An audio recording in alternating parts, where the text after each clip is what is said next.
Well,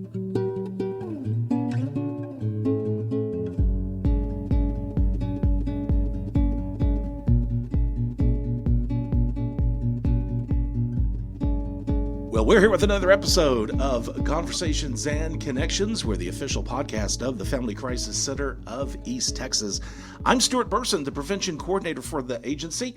And with us today, I have Michelle Cox. She is a local, Nacogdoches area life coach. So I thought it'd be interesting to kind of talk about what a life coach is. I think a lot of us have heard of the term life coach, but may not know exactly what that entails. So, Michelle, thank you for being here. We actually met at the Nacogdoches interagency meeting a few weeks ago, and I thought it would be really interesting just to kind of have you on to talk about what you do. Thank you so much. I really appreciate you having me. Yeah. I'm a pretty new life coach. I got certified last May, so it's been under a year. Okay. But I've still been, I hit the ground running. I've probably met with and worked with over 200 people. Really? Through my workshops and classes. So what a life coach is, it's somebody who can help you take a step back from a situation that you're having difficulty with and get a broader perspective and get some feedback that might help you to look at it in a new way that is more useful and helpful and can help kind of resolve some stress or anxiety that you might be having around that. One of the main things that I like to do is teach mindset skills and nervous system regulation techniques so that people can understand the power they have within them to change the way that they are responding to difficulties. Yeah, okay. So what are the different approaches? I'm assuming there's different approaches, different styles of life coaching. You kind of talked about what you do. Is it usually a wide range of different styles, or do all life coaches kind of tend to do the same, have the same sort of approach, I guess is what I'm asking. I think there are very different approaches and a very wide range depending on the niche, because that's a hot topic right now, having a niche. And it does help you to be very focused and very specific and reach people who are in specific need.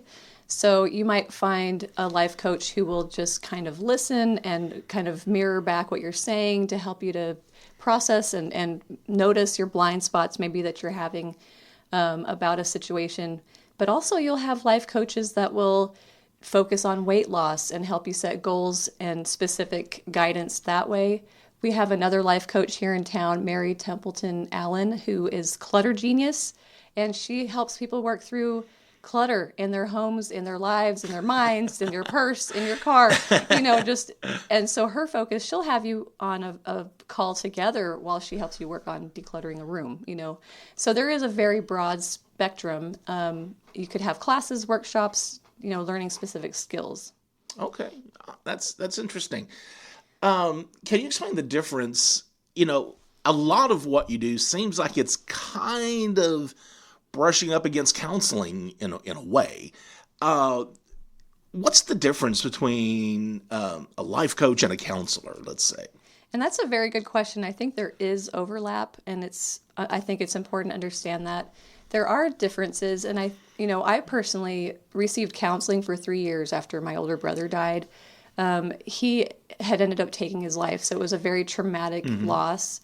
And that counseling process really helped me to understand the grief process and mourning, and gave me permission to grieve and to feel what I was feeling and normalize the ups and downs of grief. And so that to me was very helpful.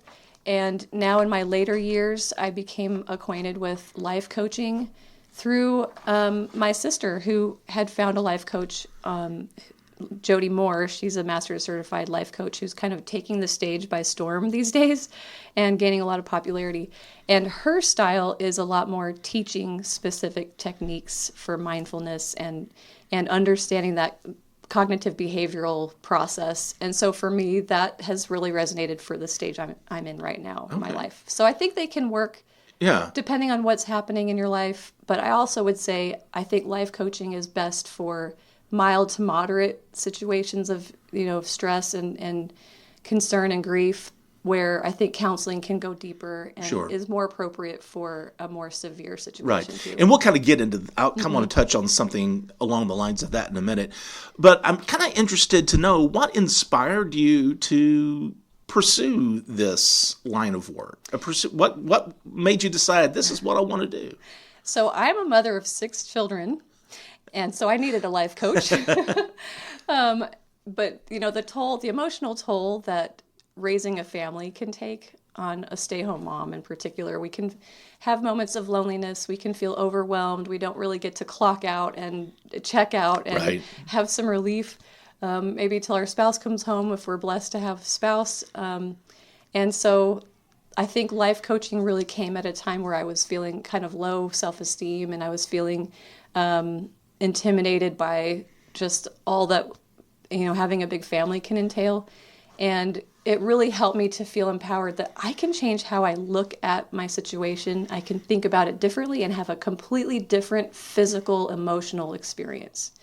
And so instead of saying, oh, I'm not cut out for this, I'm a bad mom, this is too hard for me, and then I feel totally discouraged, I could change that to say, oh, I can be resourceful. I can find a new way.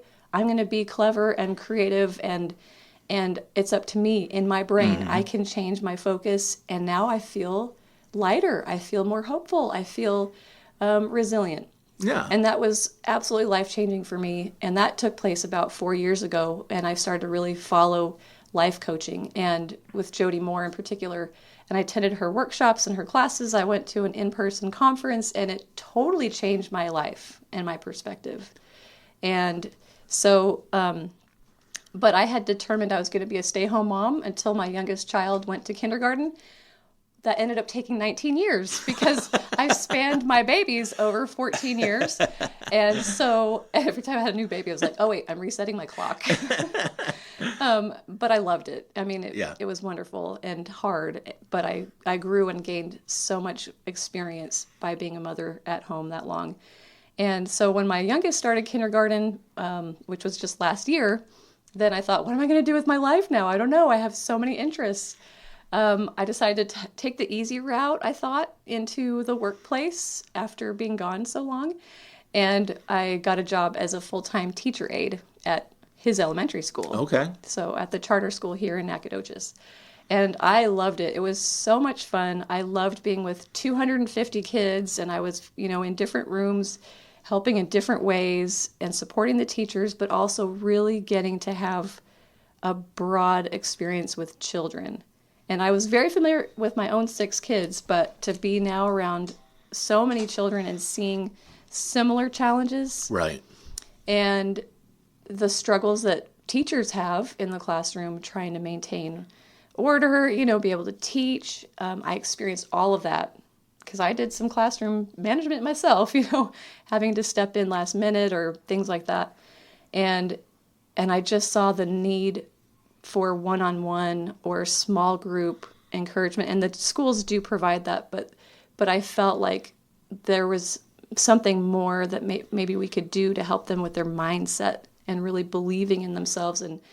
And so I just Googled one day, life coaching for kids, and I came up with the first thing that popped up was Adventures in Wisdom, life coaching for kids, using stories. And so I picked this one. There's a curriculum of 27 lesson modules with recorded stories that you can play with characters having some sort of problem.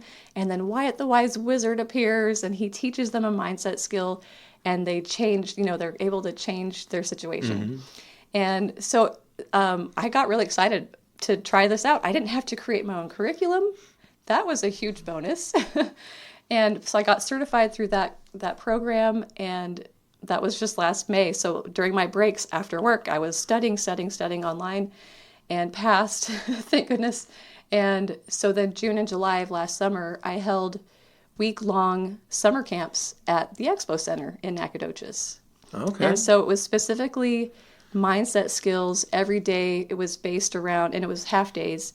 Every day was based around one of these lesson modules and the story and the characters and the skill that was being taught. And then I had fun games and activities and snacks, and we did all kinds of really creative ways to put it into work and put it to use, these different skills. So is that your specialty or focus, is kids, or do you work with adults as well? So one thing I am noticing is you can help a child, but if the home environment is not supportive, it's going to be a lot harder for them to really grasp and implement and internalize those mindset skills. So my focus is the whole family, really. Okay. My official mission is that I want to help create healthy mindset homes where every family member is resilient, connected, and confident. And children are so vulnerable. They're so ready. They're these sponges. They want to just soak it all in, especially love and affection. Right. And so when that is in place in the home, they're so much more likely to be resilient. Well, and that's one of the things I was going to ask you about, who can benefit from this. I've always, my knowledge of life coaching is very limited, and I've always heard of like professionals using life coaches a lot. But it's interesting. Your take on it is working with kids. So for anybody who's listening, who can best benefit from life coaching? Well, I really do believe absolutely anybody who has a desire for change. They don't like how they're feeling. They want to feel better. That person who's willing to do a little bit of effort is going to have huge dividends. Mm-hmm. They will change. They will feel that change inside of them, and they will feel that empowerment. And like I was saying with children, they're so ready to learn. They're so eager for attention, especially the younger age group. And my summer camp, it's kind of broken up into two age groups, the 2nd to 5th graders and 6th to 9th graders. That younger group, they're so eager to please. They're so eager to get praise. The older ones, I've got, my oldest is 20 and I've got 18 and 16. The teenager years, they're a little bit more like, just let me do my thing. I'm too cool for you. But the kids who did come and got into the class and they, got into the activities and the stories, it was a lot of fun. And I could see how it really was benefiting them to realize that the power was inside of them. They didn't have to wait for someone else to come and rescue them. Right. So if someone decides to get some life coaching, what does that look like as far as like what kind of commitment? Is it one session? Is it sessions over a year, several weeks? What does that look like? I think that what I have observed and what I've heard other coaches in my organization that I'm affiliated with, what I hear over and over is around the 4th visit that the light turns on and that they really make a breakthrough. And for an example, I'm working with a little girl. She's 7. We meet over Zoom. Her mom is at home. I never want to be one-on-one alone with children, so I'm going to put that out there. Sure. So the parents are always around. But we meet on Zoom, and we meet every week. And on the 4th day, we had been talking about, actually, I think on the first day, she told me one of her biggest fears was microbursts. She lives in Arizona. And I was like, why are you afraid of rain? In Arizona, how often does it rain? But it was that when they do get these big storms, then it's very intense. There's a lot of lightning. She's afraid of trees falling. And her mom said that it got to a point where they couldn't leave on a sunny day, which is almost every day, without checking the weather over and over and over because she was so afraid that they would be caught in a rainstorm when they're out. And so it was family drama trying to get out the door. But after she learned about neural pathways and how she can power shift and have a new thought and look at her situation differently, we talked about how we could make a lightning storm not so scary. And if the power goes out, which was another one of her concerns, what if she had a special kit that only was to be used during a power outage? So there would be a flashlight and some snacks and activities, and suddenly it would become a party instead of something to be afraid of. And so we just kind of moved on. That was the first day. And so on the 4th lesson, I think we were still talking about, the power shifting. I think that was that issue, that that session. Well, her mom texted me later with a picture of her daughter, and she's out in the rain with an umbrella and rubber boots. And the caption she said was, "She's not scared." And I was blown away. This is my first one-on-one client. And on the fourth day, that was when it really clicked. The rain came and she wanted to go out in the rain. Wow. And I just, to me, I was like, that's the power of our brain. Mm-hmm. And if children and adults are taught these specific tools very clearly in a way that they can comprehend it, they can see how to apply it, it's life-changing. Yeah. Well, and that kind of leads maybe into the next thing I wanted to talk about. You're talking about that child with that fear and almost like a trauma, a fear when it comes to storms and microbursts and things. Kind of taking a look at the clients that we deal with here at the Family Crisis Center, who they have gone through trauma of a different sort, family violence, sexual violence, or whatever. Want to make it clear, life coaching is completely different from counseling, but could someone that's going through something like that still benefit from life coaching? 100% yes. And I would also agree with you that when something is really deeply traumatic, I do believe that it needs to be at the level of counseling, because for one thing, there's a lot more education behind that process of being awarded a degree in counseling. With life coaching, there's not as much schooling, and so it's quicker to get certified. Mm-hmm. So yeah, that's where I draw the line, and I would say yes, you could have both on your team. Uh-huh. But for life coaching specifically, I think that what I really focus on is how you're feeling about yourself. And the thoughts that you're having are creating your feelings. So when I was sitting there thinking, I'm not a good mom, this is too hard for me, I felt awful. It was a terrible feeling. Physically, I felt that depression and that discouragement. It was very heavy and it was hard.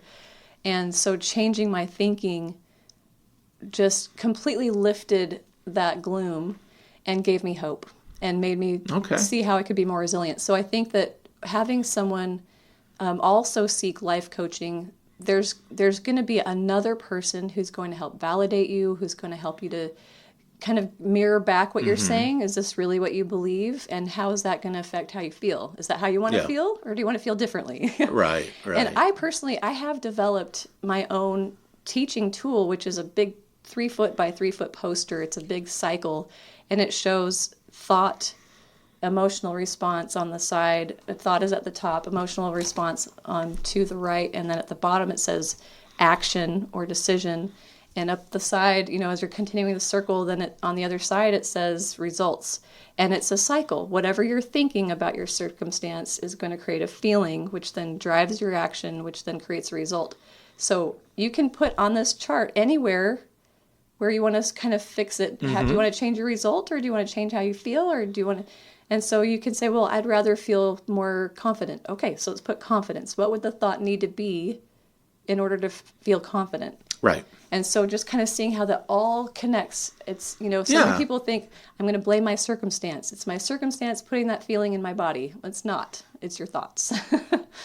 And so with my particular teaching tool, I love using with teenagers and adults in my adult workshops and my teen workshops. And for them to have this visual aid of like, oh, my thought really does change how I feel. And if I want to change how I feel, I need to change my thought. And so I think it's a powerful way to teach. What is the education process if someone decides they want to do life coaching? What does that look like? Getting trained, getting certified? How do you go about doing something like that? And there are so many different life coaching programs. It really depends on what you want to focus on, how much time you have to go through certification. My program was a lot shorter. I think I spent about 3 months, but I was pretty intensely, diligently trying to get ready for my summer camps and be certified in time for that, because I really wanted to hit the ground running that way. But then there's the life coaching school, which is far more expensive, but much more intense. And they do a lot more where you have to submit practice runs with a client and they evaluate you. So there's a lot. That one, is a lot more intensive, and I think is very effective also.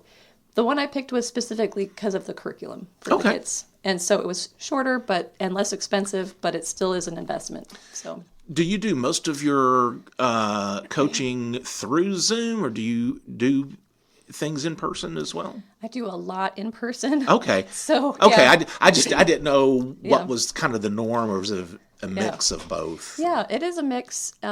So mostly here in Nacogdoches, I do a regular class twice a month. I do a little preschool class at the rec center, at the Nacogdoches Rec Center, for 2 to 5-year-olds. And my mind was stay-home mom. That was who I was with kids that age. But it's been like babysitters and grandmas who come and bring little ones. And so we teach like a little class of I Can Share, and we do activities. You read my mind. I was like, okay, what in the world does a life coaching session look like for 2 to 5-year-olds? Yes, it's just a class. So it's not like coaching, really. Right. It's just a class. Yeah, just we kind of have teaching stories them. and music and dancing, and I mean, it's 45 minutes. It's pretty short. Okay. But I'll read books, and we have puppets and games and all kinds of things. So just a very small, like, I can be kind, I can be gentle, I can be helpful, and just little things like that. So that's twice a month, first and third Thursdays at 10 at the rec center. Then on Saturday, once a month, I'll do a specific age group. So kindergarten, first grade was this month. Next month will be 2nd to 5th. And then the next month, 6th to 9th, the next month, 10th to 12th grade. And the theme this semester is overcoming mistakes. I can overcome mistakes. And so I use the curriculum to specifically teach the 5 I's, which I'm not going to publicize, it's copyrighted, but it's like the steps to acknowledging, taking responsibility and learning from it. Okay. And so you don't have to be weighed down with that awful feeling of, I made a mistake and now you feel bad, but how to work through that and let it go. Sessions like these, are they well received? Are they moderately accepted? I would like to see more turnout. I think it's still so new, not a lot of people know about it. Yeah, and that's one of the things I was kind of wanting to wrap up with is I've heard of life coaches before for several years, but how long has the concept of having a life coach or being a life coach, how long has that kind of been around? Has it been under disguise of something else we didn't realize, and now it's called life coaching? Or what's the history behind that? From what I understand, life planning was kind of the catchphrase before life coaching, and that started mostly in the 1980s and then slowly gained some popularity. But as you were saying, in the business sector, someone who's coaching businessmen and women and how to have that mindset to be resilient or resourceful, or probably Stephen Covey jumped on that. But I think that it's mostly been the last 10 years where that profession of life coaching has really taken off and has become much more accepted, and people are much more open to even finding out about it. But I think here in East Texas, sometimes things trickle in a little bit later, typically. And so it's much newer now here, and I think a lot of people do have that same question, what is life coaching? And so I'm really glad that people are becoming more open to it. And especially on my end, I really just want to teach these skills and help people to feel confident and resilient and have some tools that can help them when they're feeling down. So if people are listening to this and you kind of piqued their interest, how can they get a hold of you? Yes, please find me on Facebook. It's Michelle Cox Mindset Coach. Or on Instagram, it's one word, michellecox.mindset. And please look me up, because I also do these Zoom classes. I was going to say my next initiative now is to do family Zoom classes. Where we can learn how to get along better and have games together and have fun. And you mentioned families in classes. That kind of makes me think of something like clients at the Family Crisis Center could benefit from. Absolutely. And things like that. Michelle Cox, thank you so much for coming by and sharing this information with us. This has been really interesting. Thank you so much for having me. I really appreciate it. Yes, ma'am, of course. So if you feel like, I always like to close out the podcast, if you feel like you need the services of the Family Crisis Center, we do have our toll-free number, 24 hours a day, 7 days a week. That's 1-800-828-7233. Also, you can subscribe to Conversations and Connections via Spotify, Apple Podcasts, Google Podcasts, pretty much any podcast service of your choice. And also, if you would like to donate to the Family Crisis Center, we do rely on donations. You can go to our website, FamilyCrisisCenterOfEastTexas.com.